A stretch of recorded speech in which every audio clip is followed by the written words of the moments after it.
Hi, this is still Carrie Allen. It is now 10:01, and I thought we would get started. I want to welcome everyone. I've seen so many familiar faces and names, and I really appreciate you taking the time today to come to this meeting.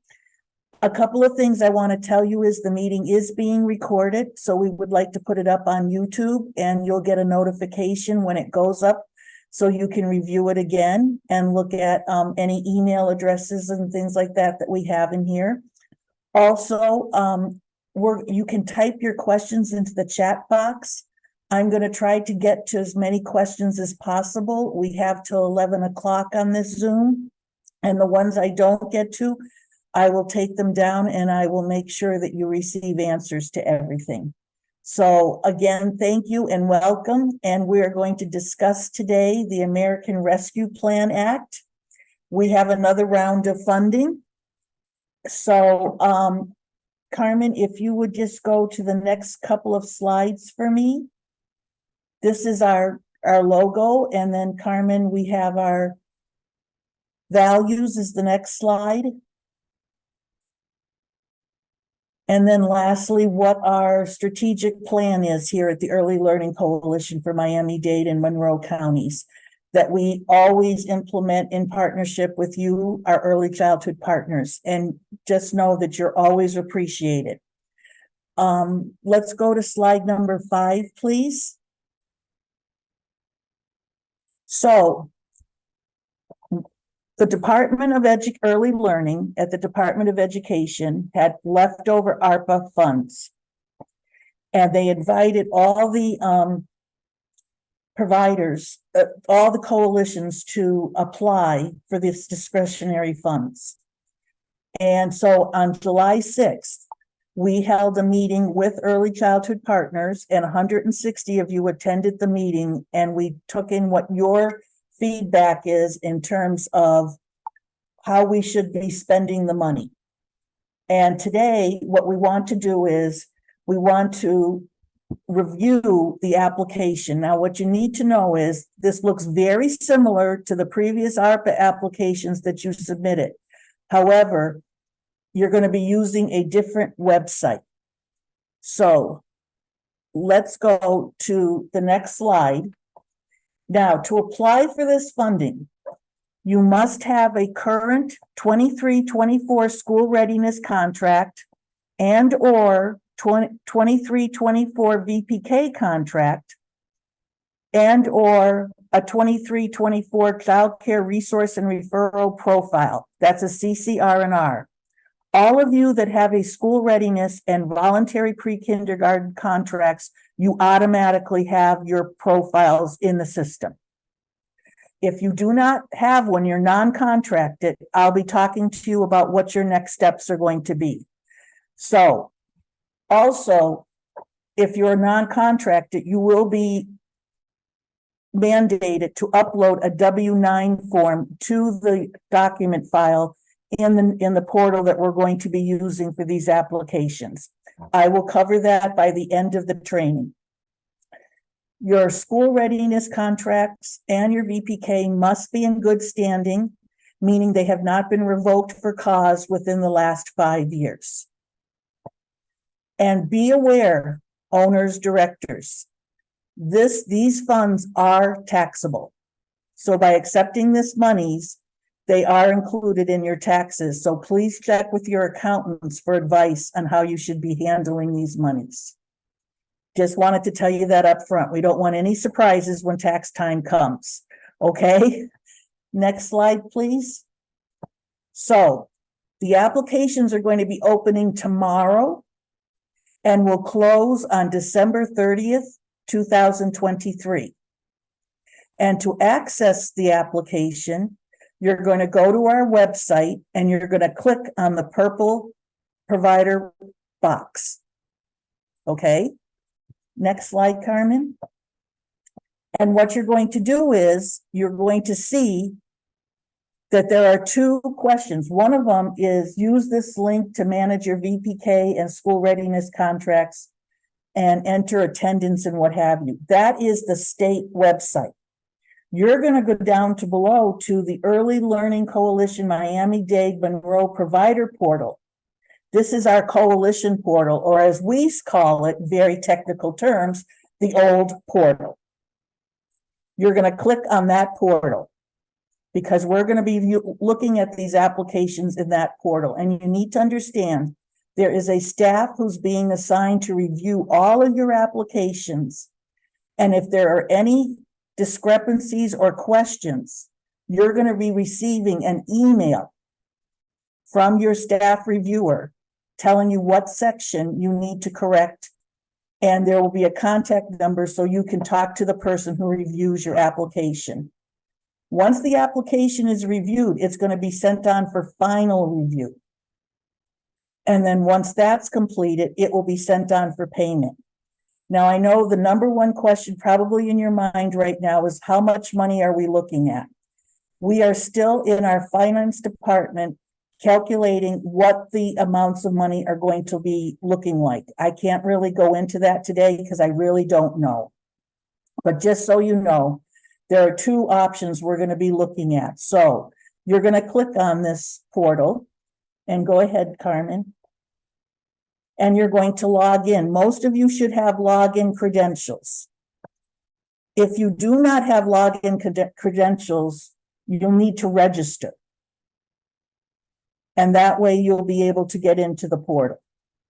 If you forgot something or you need to reset your password, use the instructions here, okay? Next slide, please.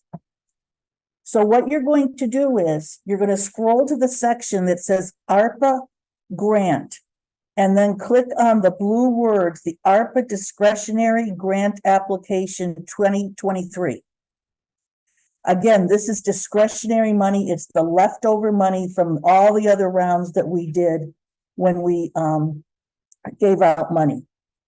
Okay, Carmen. And you're going to see the ARPA discretionary application, and it's going to say, no, it's not completed. You're going to click on your ARPA discretionary application, and then you're going to go. It's going to open it. Go ahead, Carmen.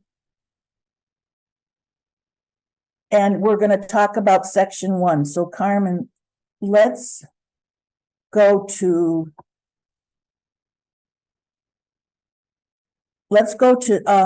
slide 14, please. So what you're going to see here is, and I'm sorry about the size, but it's the best we could get it done. Yes, you're getting copies of the PowerPoint. It's going to be in a YouTube. I just saw that question pop up. We answered it already. So we'll just go from there. You're going to see section 1, and it's going to be your general information. Some of it is going to be pre-populated. It's going to have your center name.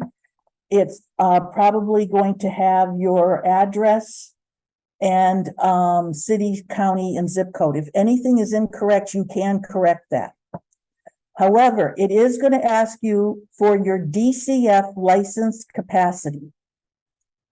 And so the DCF license capacity, go to your license that you get from the Department of Children and Families, and it's going to tell you your capacity.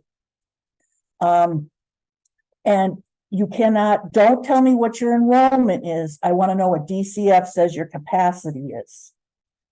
So, and then it's going to ask operational director name. Now listen, this is the person we're going to contact. We're going to email you if there's something wrong with the application. So whoever you put there, make sure there's someone that's going to be answering emails very quickly. Because as you can tell, we are opening applications tomorrow and then it's closing in a month. And so we want to make sure that we do as many as possible. Now realize this, once they close, if you've gotten it in by the 30th, we're still going to review it. So don't get nervous about, are we going to be cutting you off or what have you. You get it in the 30th, we review it. If there's something wrong and it's after the 30th, we'll email you and you still have time to fix it. Okay? So just be patient with us with that. So that is section 1. Section 2. What type of program do you operate? Now, I'm just taking this from my knowledge as having been a reviewer on the previous ARPA rounds. If you have a child care center, please check the child care center box. If you have school readiness and VPK, check those boxes. If you have school-age children that come in, check the box. Just look at this and see if anything applies to you. Some of you may have an early Head Start grant. Also, family child care homes. There are two choices here.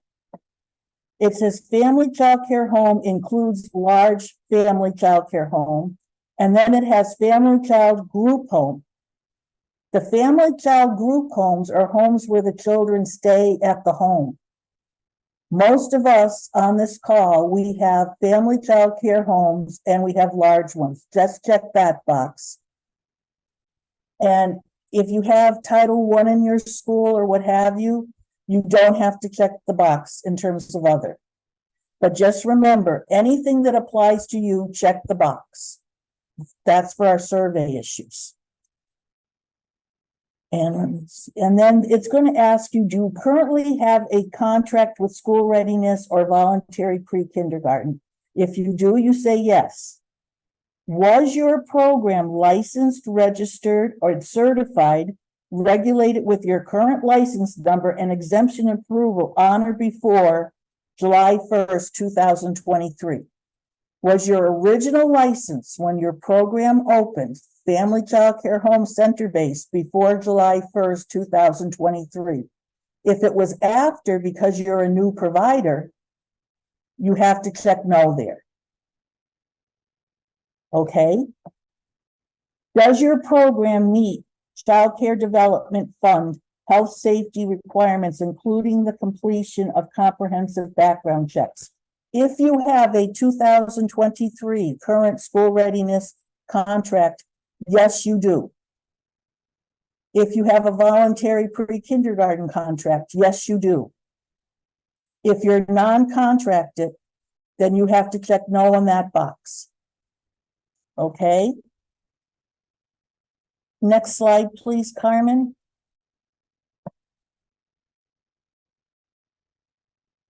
If you have two locations, you're going to be filling out applications for both your locations. Okay, just so that keep that in mind. What is the current status of your program? Are you open? Are you temporarily closed? God forbid if you have a COVID, or are you permanently closed? Your reviewers will be checking in the CARES website from the Department of Children and Families to verify that you're operationally open, or if you're temporarily closed or permanently closed. So you must check one of those boxes. Every box on this application must be completed.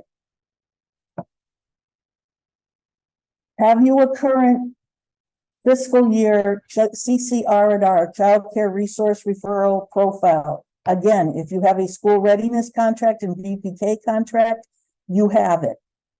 If you're non-contracted and you haven't done a child care resource and referral, we will be putting up information for you on who you contact to create a profile.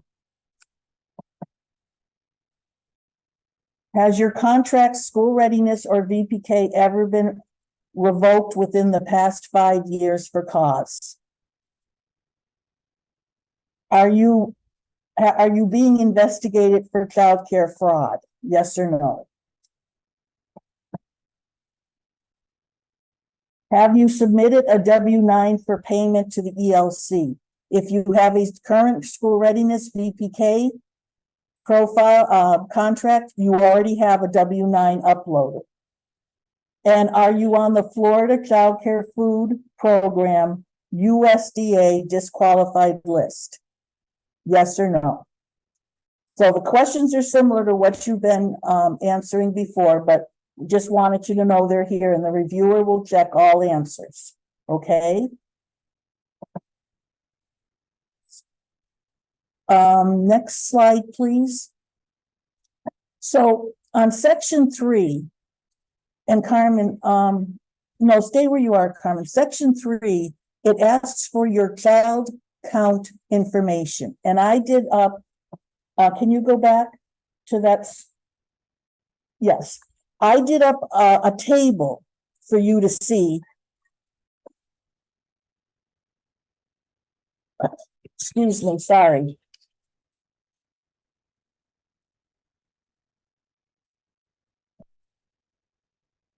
So you could see just an example. So what is your enrollment by age group? In this particular school's enrollment, they have 8 full-time infants up to 11 months. And they have 5 part-time infants, which is a total of 13 children. If you receive early Head Start or early Head Start Child Care Partnership or Head Start only, how many of that 13 are enrolled in that? In this case, it's 4. And then of the 13, how many are enrolled in school readiness? It's 2 infants. When you break out your enrollment, it cannot exceed the 13. Okay? So just so you can see that, for toddlers, we're going 12 months to 2 years old. We have 10 full-time, 10 part-time. We have a total of 20. Of that, 6 of them are in early Head Start. And 6 of them are enrolled in school readiness. We're not exceeding the total of 20. We have 12. Preschool, 3. We have 40 full-time children, and 35 of that 40 are enrolled in school readiness. So when you go to do this chart, just remember, whatever you put down under full-time and part-time, you're going to total those children together. And of those totals, do you have children in early Head Start? Early Head Start Child Care Partnership or Head Start only? Or do you have children in school readiness?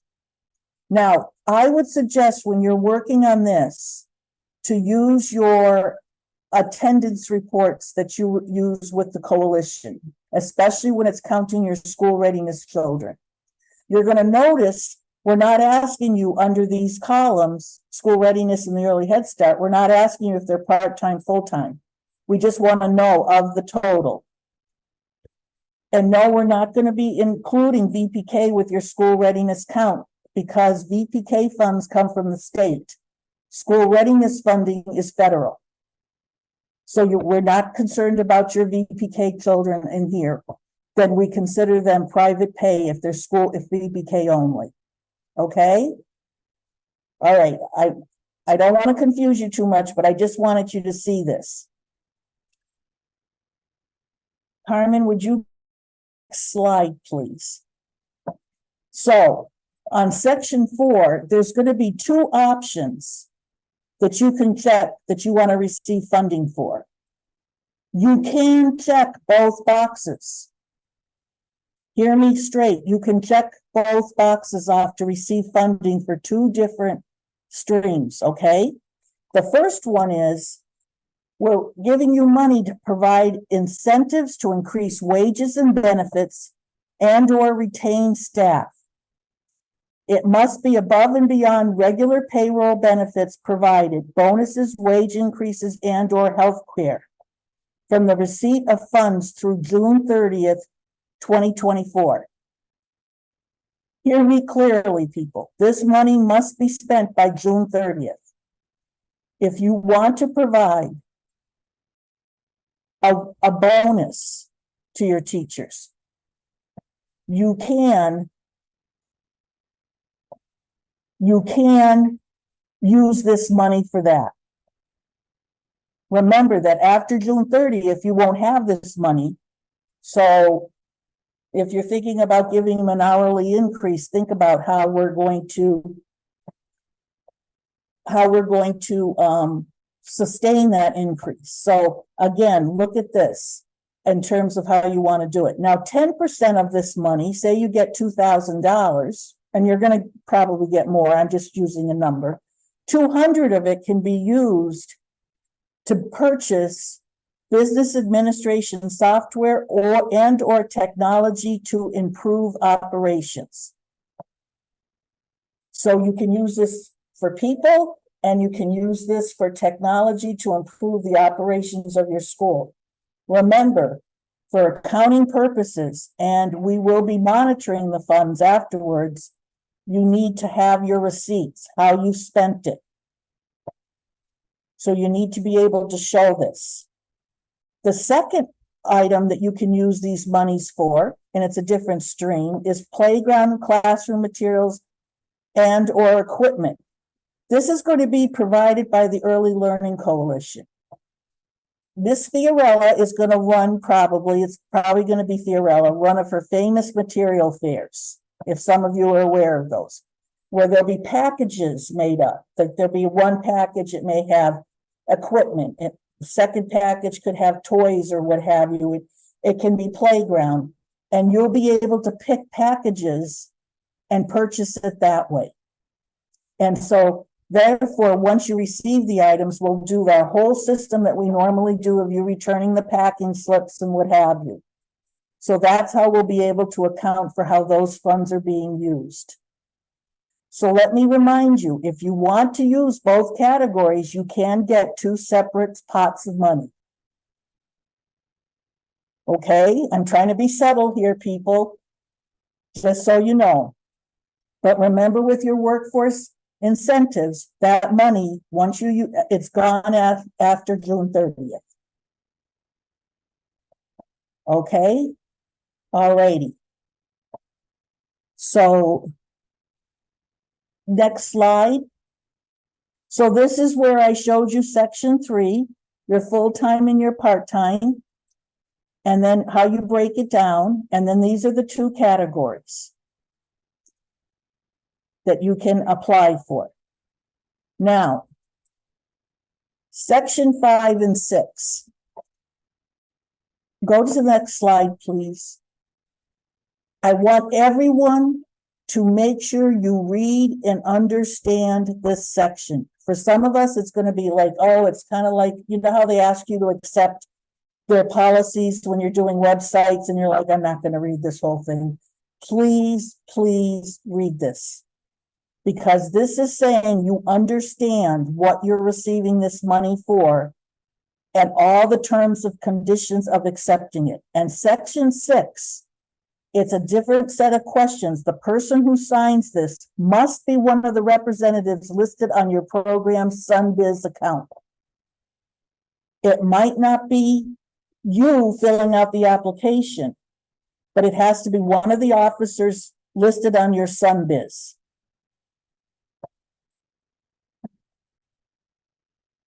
Now, I just want to tell you a couple of things on this.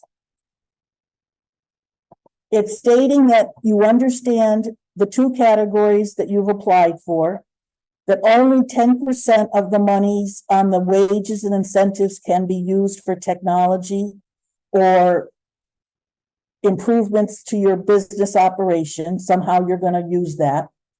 And it also says you understand about the using the monies for the equipment, which we're going to help you with because we're going to do these packages. But it also says you understand that the money is taxable, that you have to have receipts, that we're able to clearly see how you've spent it. And just make sure that everything is read and signed. And section 6, it's asking, I blank, the owner, whatever, and then who would sign by. Okay? I can't stress this enough because we don't want you to be surprised by anything going forward after you get the money, because you've gotten a lot of rounds of money, and I know sometimes it can be a little overwhelming. I never thought I'd say getting money is overwhelming, but it can be, especially when you were talking about all the terms and conditions. So once you complete your application, next slide, please. Next slide, please. You're going to hit Save Changes.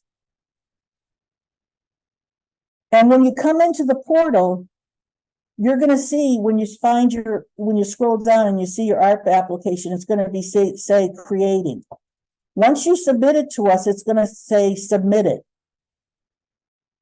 And then it's gonna be the reviewer reviewing it. And if we find a discrepancy, we're gonna send it back to you, so it's gonna say rejected.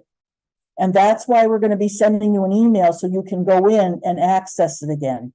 Once we send it back, reject it, we can't open it, only you can, okay? Once you fix it, you send it back, and then we'll review it and we'll send it to final review, and you'll be seeing reviewing and reviewed. So you save your changes. Next slide, please. Okay, this one says no right now because the application hasn't been completed. But once you complete it, it's going to say yes. And then it's going to say on the bottom left-hand corner, submit agreement. Please make sure you hit the submit button. Love you all to death, but you think when some of you save the changes, you forget to submit. And then, next slide, please. It's going to say, you're about to submit the following agreement. They're asking you to confirm it. Hit submit a second time.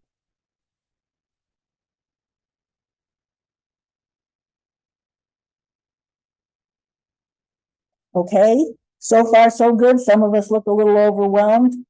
Hope I haven't spoken too quickly, but we'll get through it. Now, for those of you who are non-contracted, the first place we're going to start is how to upload the W-9. Next slide, Carmen. What you're going to do, you have to complete, sign, and upload a 2023 W-9. And people, make sure the W-9 is complete. Please do not submit a W-9 from 2017. Love you all to death, but sometimes we get those. We need it in program year 2023. So at the bottom of the agreement, detail page, once your application has been submitted, you're going to see add new document. And you're going to click on that and select W-9 from your files. And you're going to select the category banking information and just type the description as W-9 and click upload document. So, Carmen, next slide. You're going to see add new document. Next slide, please. And this is where you're going to choose the file, banking information. W-9, don't worry about the expiration date. And then upload the document.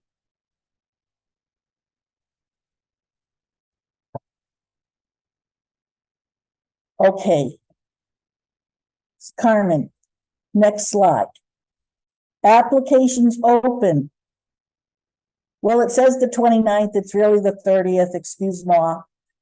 And we close December 30th. All monies must be spent by June 30th, 2024.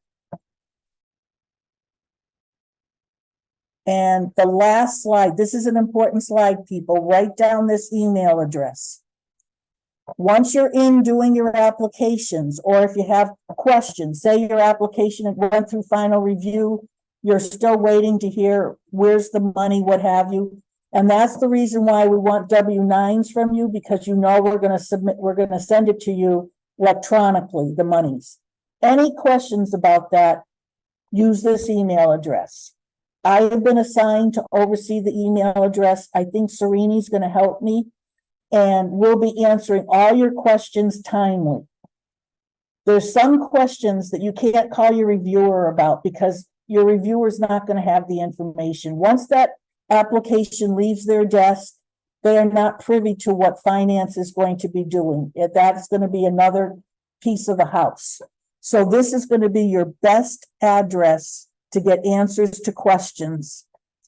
And I can't stress to you enough, when you see when you see the emails come from your reviewer, they're coming and they're going to tell you, section 2,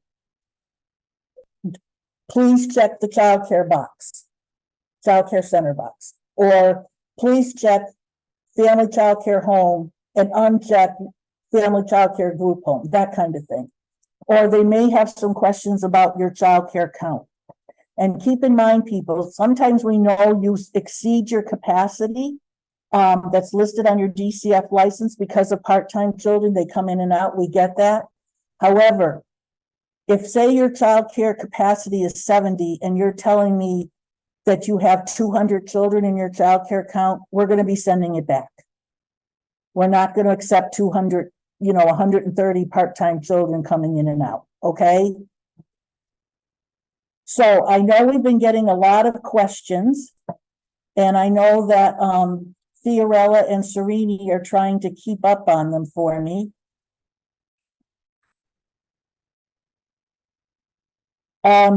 In terms of funding guidelines, the 2 guidelines are workforce. Are you using it for bonuses, incentives? Are you using 10% of that money to buy technology? And the second one is materials, which we're going to help you with the materials fair. There's nothing here about putting in new bathrooms, a roof, nothing like that. That's your child care guidance right there. It's for people and for equipment, playground, that kind of thing. Jose, the funds can be used for staff salaries, equipment, and insurance. Again, yes, but remember, for staff salaries, this money is gone as of June 30th. So if you're giving them a raise in their salaries, how are you going to maintain that raise at July 1, 2024? Okay, so think about, and then insurance, yes, you can use it towards insurance in terms of for employees.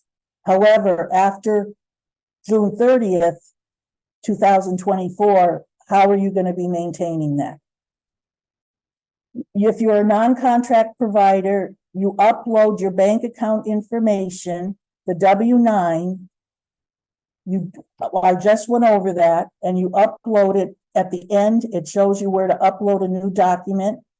Again, this training is going to be put on YouTube, so you'll be able to see the PowerPoint.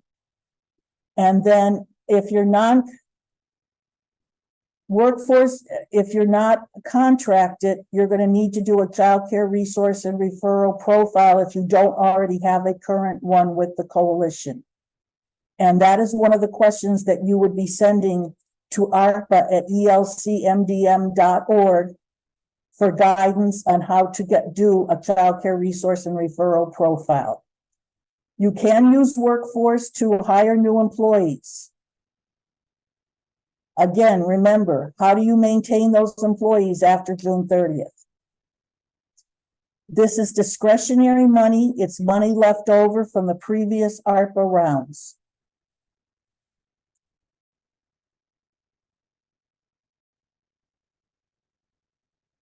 Carmen?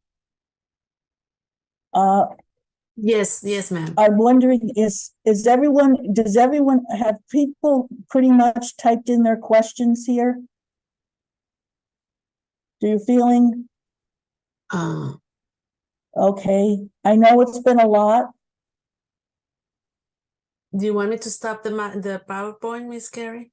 Yes, please. Just leave up the, okay. I'm trying to get a read on your faces. If you're feeling, if you submitted CCR&R under previous ARPAs, a new CCR&R profile should have been done as of July 1, 2023.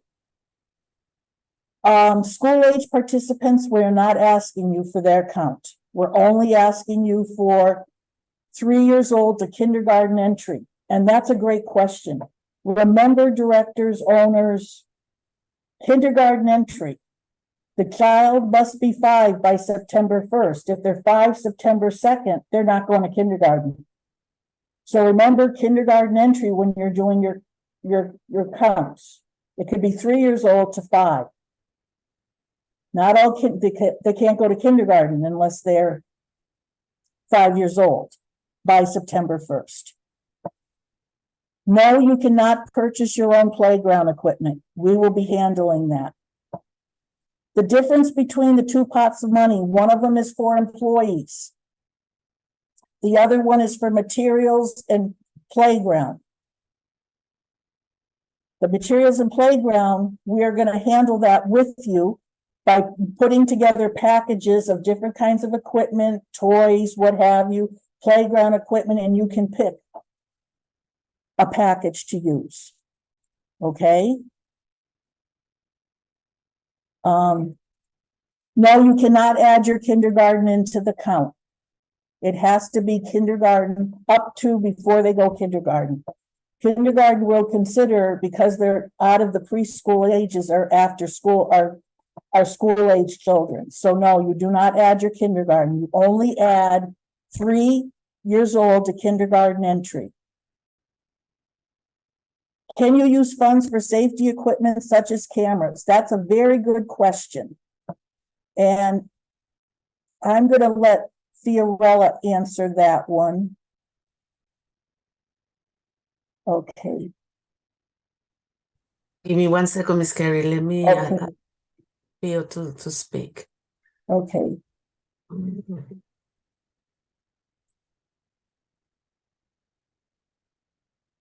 And I know that maybe she called in, I'm trying to look for her name. or Serene. Yeah, I know Serene doesn't. Well, in my opinion, if it's going to improve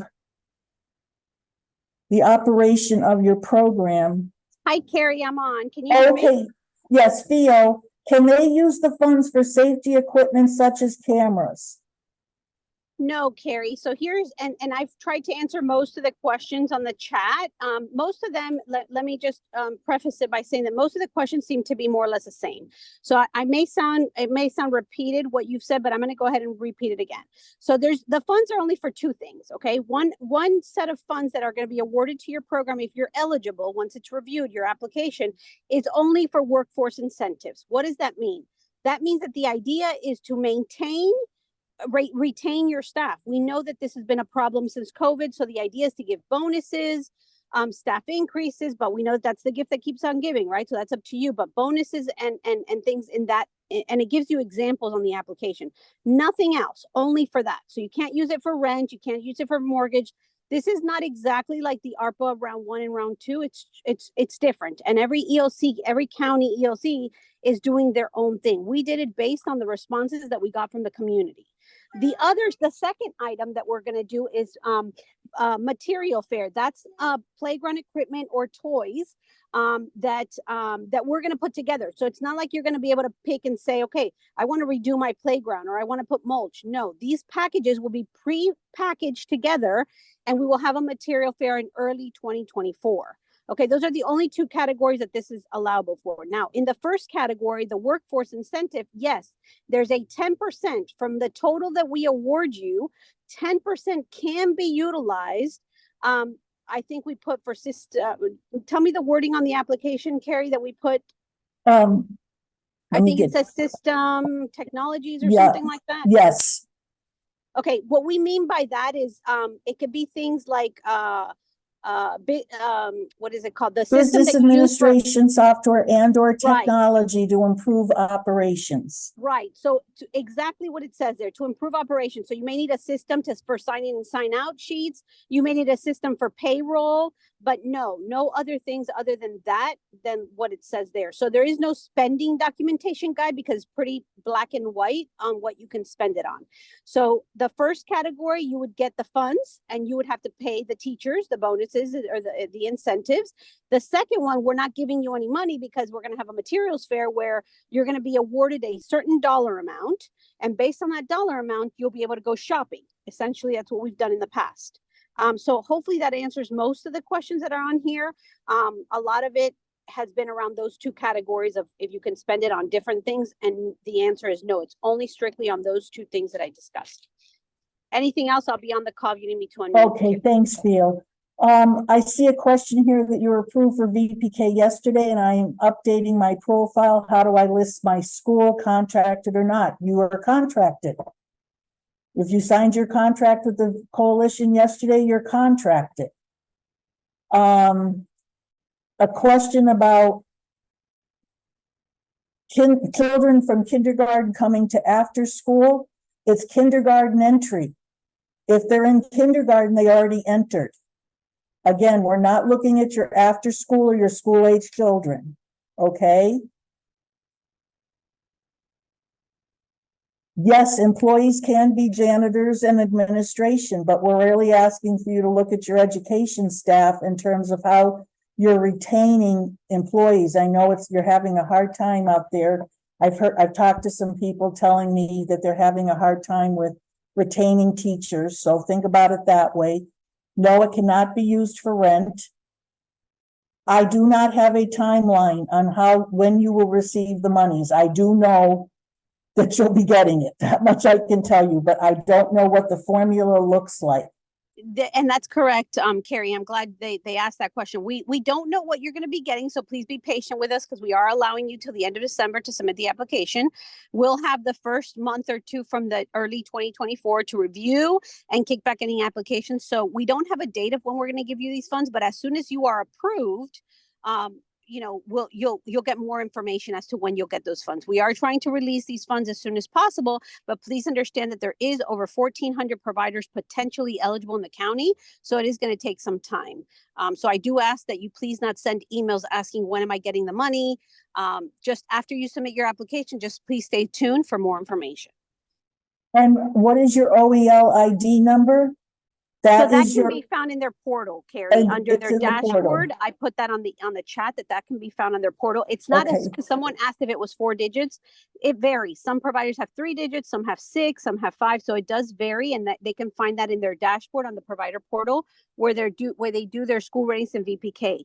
If they're a non-contracted provider, okay, and they don't enter school ratings or VPK, they can still, if they have access to the portal and they've utilized it in the past by doing a child care resource and referral, they can still access the portal and be able to gain their EFS or provider ID. Now, if they've never utilized our system before, they just need to send us an email saying, I've never utilized your system, I'm new, and I'm interested in the grant. And we'll take that on a case-by-case basis. And what if we have a contract but not eligible students enrolled in school readiness at this time? That's okay. If you have a school readiness contract, but you don't have any students, you still need to fill out column 1, how many full-time, how many part-time. And then it's okay if you don't have anyone in school readiness. If you noticed from the example, some of them don't. If you have a kindergarten, you cannot add them to your count. You can include toddlers, 11 months to 2 years old. They have their own little space. Is there a benefit for requesting both types of monies?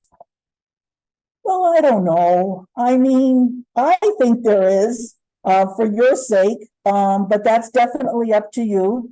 I mean, if there's things you want to do for your employees, yes. And if you'd like to have some new equipment or something new coming in your school, Emmy Lou, I see you laughing at me. Yes, I would apply for both fundings. I mean, when I was a Head Start director, if anyone called me up and said, we have funding for you, I would have been taking it. Right, Miss Sylvia? So, yes, I think there is a benefit for you doing that. Carrie, copy paper, new PC, copier. Alicia, I would look at a new PC if I were you, not a copier or copy paper, because copy paper is not a tangible asset. It's going to be gone, as you and I both know. Carrie, If I can Yes. interrupt you to also remind everyone, because I see through the chats, this grant is not only for school readiness or VPK. So do not worry if you have an Yeah. SR, a school readiness or VPK contract. As Carrie has stated before, this is for any provider Right. in the community, right? In the Early Learning Coalition of Miami-Dade Monroe, meaning that you're in Miami-Dade or Monroe, right? Because it's per county. As long as you're deemed childcare, if you're deemed childcare, then you are potentially eligible for this grant. So please do not worry if you have a contract with us or not. There's a question here, Theo, about 24-hour childcare and shifts. So they're asking that because ARPA round 1 and round 2 gave they provided extra funding if they were 24 hours. It doesn't matter if you're 24 hours or you're only 7 or 8 hours. That has nothing to do with this grant. As you can see, the grant application is going to take you 5 minutes. There's very few questions. Just answer those questions. Anything beyond that, we don't need to know. So even if you do offer 24 hours, we don't need to know that, and it doesn't affect you one way or another. Again, can the money be used to pay regular salaries? Sure, but after June 30th, the money will be gone. So how are you going to Carrie, sustain? let me actually correct that. It's not for regular salaries, right? So if they want to give an increase to a salary, but you cannot use this money for regular salary payroll. This is, and it says it on the application, this is above and beyond your normal salary. So if you're going to give someone a 50-cent or $1 raise, yes, it can be used for that raise, but not for your regular payroll. Okay. Can elaborate on incentives, professional development training, can 10% be used for classroom technology? Again, the 10% can be used to improve operations, business administration. So not for touch boards for classrooms, no. And Carrie, I think what we can do, if possible, if we're recording this, we can always re-answer all these questions in an FAQ format. Sure. And we can send it out. We can post it with a YouTube link because I see that there's still questions on the same things over and over. So maybe we do an FAQ would be helpful. We can do that. And how are we doing? Okay. I said 3 years old through kindergarten. The 3 items that you're reporting child enrollment is infants up to 11 months, toddlers 12 months to 2 years old, and then pre-kindergarten, preschool 3 years old to kindergarten entry. So if you do have infants, yes, there's a place. Don't know how they're calculated. I don't know if it's going to be based on your license number or based on enrolled children. Yes, you can buy computers for your office. I'm seeing a lot of the same questions. Did you know how much we're being, I don't know.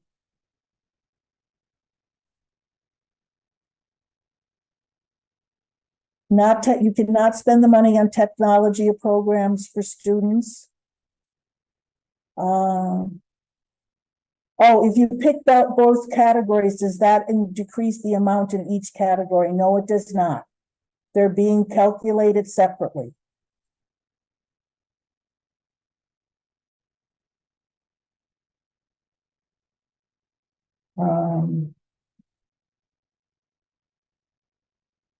Can we purchase tablets, being that our curriculum is now computerized?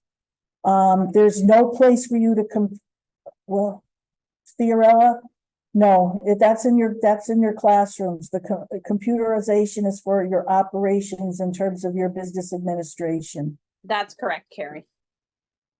I'm unable to log into the old portal. Who do I need to contact for help? I would send an email to the ARPA email. Yes, send an email to ARPA. We'll help you. We'll help you try to reset your account. That should be interesting if it's me.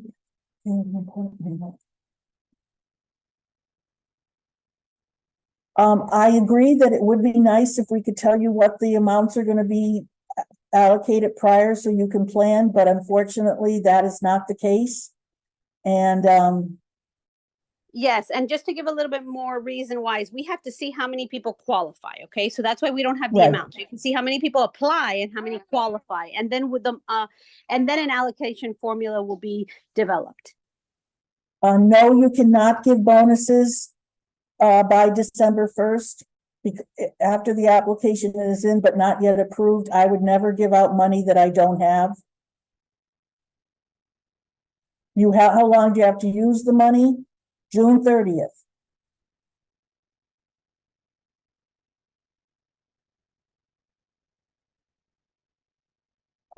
We're gonna put everything in frequently asked questions. Can directors receive bonuses? I believe that's up to the owner.